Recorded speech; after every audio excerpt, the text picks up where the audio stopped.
Parliamo brevemente di Sinners, però accendiamo qualche luce perché così mi sto già confondendo.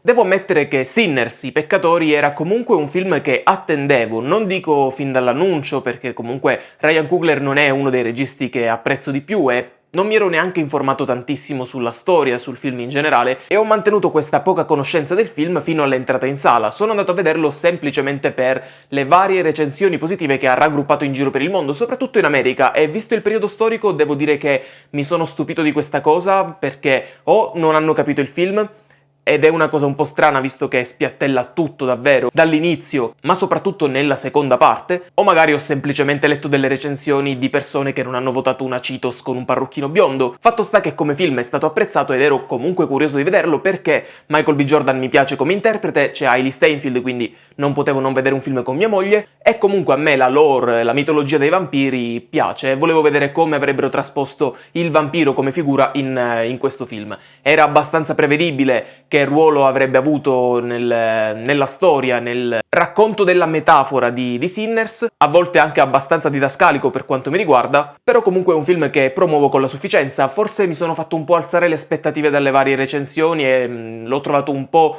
sottotono in diverse scelte, soprattutto sul cambio di tono e di ritmo anche tra la prima e la seconda parte. Devo dire che ho apprezzato di più la prima parte, quella in cui abbiamo la presentazione dei due personaggi interpretati da Michael B. Jordan, due gemelli che sfortunatamente, questo forse è un problema di Michael B. Jordan, non ricordo, o meglio non distingo l'uno dall'altro, sono stati interpretati dall'attore nello stesso modo ed è un problema, perché comunque se non fosse per qualche vestito un po' diverso l'un dall'altro potrebbero essere nella mia testa lo stesso personaggio e non cambierebbe. Poi sì, c'è qualche riferimento anche a questa piccola cosa, ma non credo fosse poi l'obiettivo del film. Nella seconda parte, non è uno spoiler, arrivano i vampiri, è un po' Dal tramonto all'alba di Rodriguez, che si prende però molto più sul serio anche per questa lettura politica che ovviamente il film ha, ma nonostante la seconda parte mi sia sembrata inferiore alla prima, l'ho comunque apprezzata. Ci sono delle cose interessanti che potevano essere sviluppate meglio, per quanto mi riguarda. Anche il rapporto stesso tra uno dei fratelli Jordan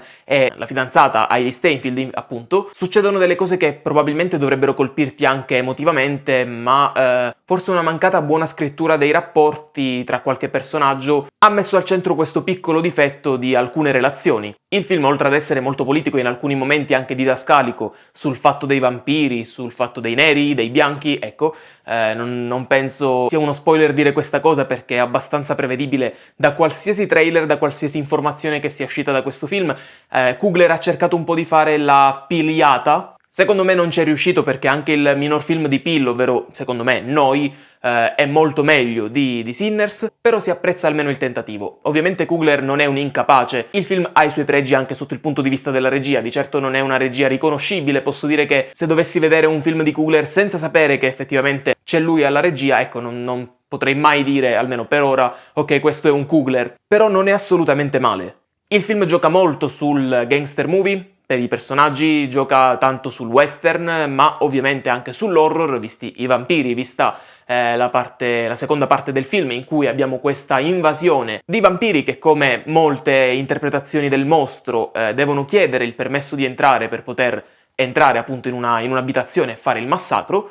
Anche la durata non è eccessiva, secondo me, nella sua durata, nel suo tempo naturale, chiudendo nonostante appunto avessi delle aspettative un po' troppo alte che forse mi hanno fatto valutare il film prima di vederlo e quindi sono rimasto abbastanza deluso. Lo promuovo, ne ho sentito parlare anche come una merda totale, per me non è assolutamente così, è un film carino, che forse non vedrò mai più, non lo so. Dai, forse almeno un rewatch lo faccio, però non ho tutta questa voglia. Io comunque vi consiglio di vederlo, vi avevo detto che questa recensione sarebbe stata abbastanza striminzita, anche perché non ho tantissimo da dire e volevo provare una nuova funzione di YouTube che da qualche giorno dà la possibilità a tutti i partner di poter doppiare i video con l'intelligenza artificiale. Ora magari sto facendo una bruttissima figura, non sono riuscito ad aggiungere la lingua inglese a questo video, però dovrebbe esserci. Quindi se stai guardando questo video da un luogo che non è situato in Italia, fammelo sapere con un commento e fammi sapere, anche gli italiani naturalmente, fatemi sapere cosa ne pensate di Sinners, I peccatori in italiano, perché sono curioso di sapere la vostra. Vi ricordo che in descrizione ci sono tutti i miei link, Instagram, TikTok, Letterboxd e X. E niente, io sono Andri, questo è stato un altro mio pensiero per voi, noi ci vediamo in un prossimo video sempre su questo canale. Andri passa e chiude, ciao!